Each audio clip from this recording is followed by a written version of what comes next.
this is one of those issues for me that is able to connect so many issues, that really shows and demonstrates how so many of our issues can be connected. All of our grievances are connected. So whether you're fighting for women's rights, for the rights of disabled people, for queer people. I want to believe that the power of the people is greater than the power of our government.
I believe in choice. I believe that abortion is a human right.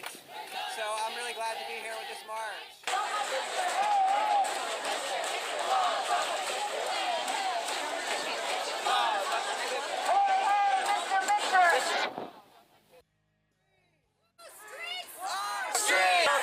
Not the church, not the state. Women must decide our fate. Not the church, not the state. Women must decide our fate. It's good to be out here with so many people, even in this weather. After what happened on Friday night, it's a relief just to be out in March and to see that there's still so much spirit here. And so many people were inspired by what's happened over the last 3 weeks, going on a month now. That there's so many people here in Texas that are going to keep fighting, and not only that, but that there's people all over the world, or rather at least all over the country, people all over the country that are marching and rallying right now today for the same cause. Whose choice? Our choice! Whose choice? Our choice! Whose choice? Our choice! The church, not the state. Women must decide our fate. Not the church, not the state. Stand up like that. When women's rights are under attack, what do we do? Stand up like that.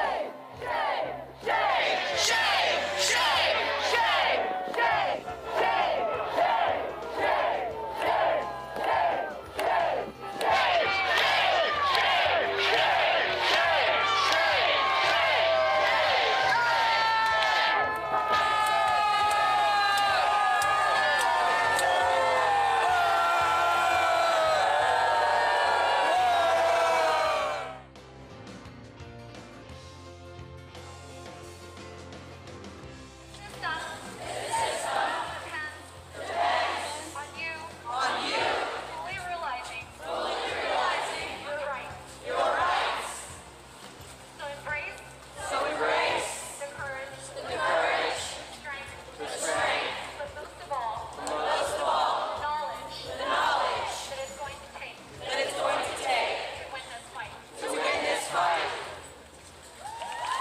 My name is Kit O'Connell, and I'm a gonzo journalist and an activist.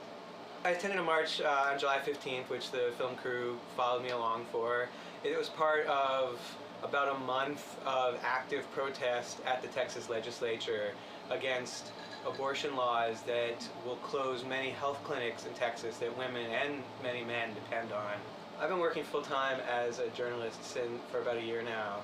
Off and on, I've been writing and covering the sort of local uprisings and protests since the beginning almost of Occupy Austin, so that would have been late in 2011. I've been a writer about political topics off and on for a long, long time, and in some ways I've been an activist my whole life. The last 2 years have been the most intense, continuous activism, but I was raised, my mother's very active at various points in various ways over my childhood, so I was always involved with that. We spent the better part of a month, as I said, at the Texas legislature fighting back, speaking up. Ultimately the law passed, but we made them work a lot harder than they would have otherwise to pass it.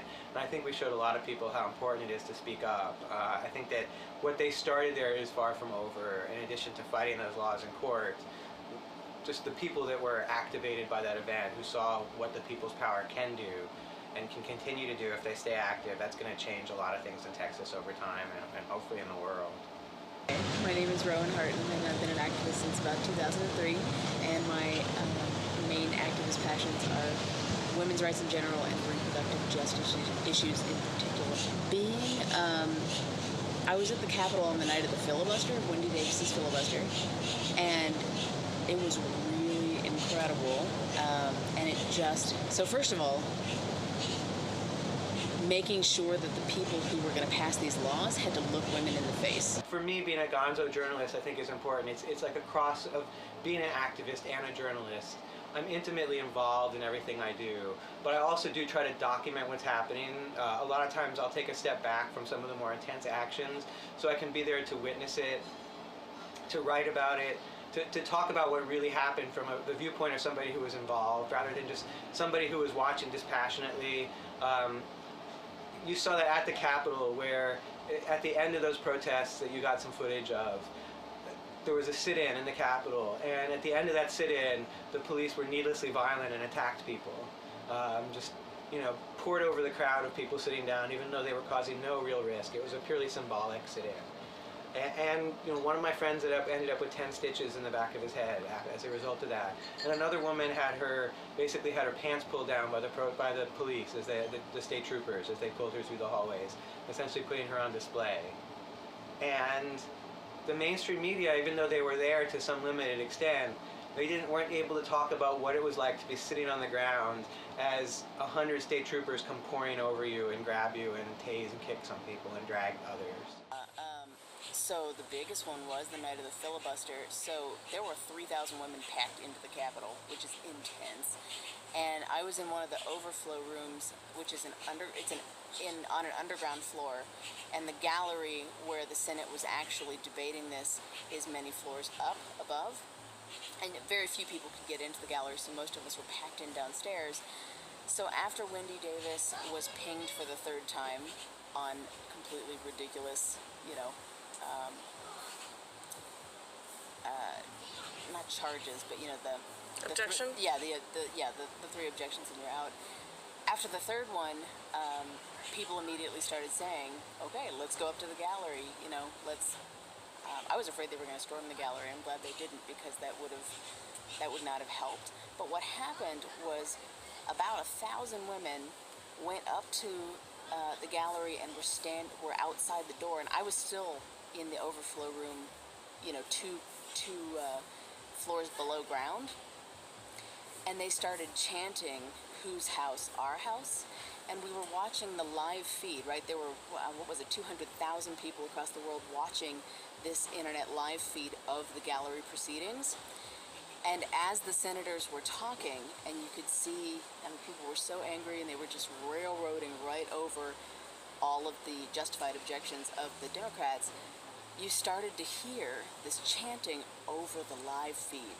So you started to hear 1,000 women chanting, and it's floating into the gallery, and you see you started to see all the Republicans going,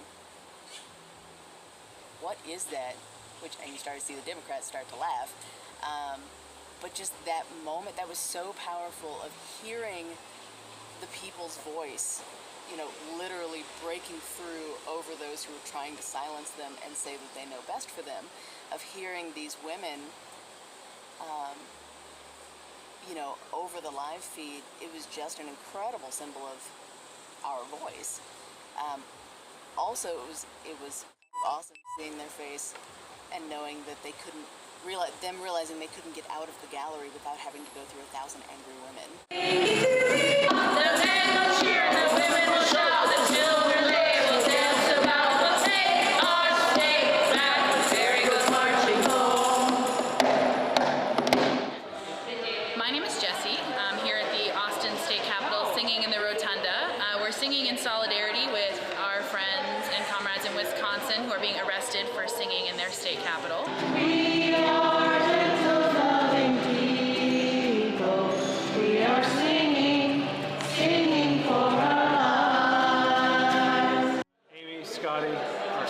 Wisconsin. We actually used to live in Wisconsin, and when we started reading about the things that Scott Walker was doing up there, it just blew our mind because it was so not what the people of Wisconsin represented to us when we lived there. Actually, singing sounds awesome in the Capitol, and it's a great way to be in community with people. And we're also singing in protest against legislation like HB2 and other legislation that's really bad for Texans that's passed recently. We're protesting specific senators, Jody Laubenberg, Lieutenant Governor Dewhurst, or Dewhurst after he's been called after the Poopgate scandal, Rick Perry specifically. And we're really here just kind of keeping the message going. We're still here, we've been here, we're not going anywhere, and come 2014, you're going to hear us loud and clear. This is Dawson's first political action. Yes. He's 9 months old. So the plan, which the main plan right now is to sing, but we were hoping to go sing a song in Jody Laubenberg's office. It was the Texas Alec chair. So there's not. It should. Is this a love song? Yes. Almost. It's not. There shouldn't be any issue. It's not arrestable. We're gonna sing a song and be out of there. But we also have some the definition of a rape kit based on for delivered to Jody Laubenberg. I was there too. Who, if you weren't familiar, she actually said rape kits will clean you out. Prevent pregnancies. Right.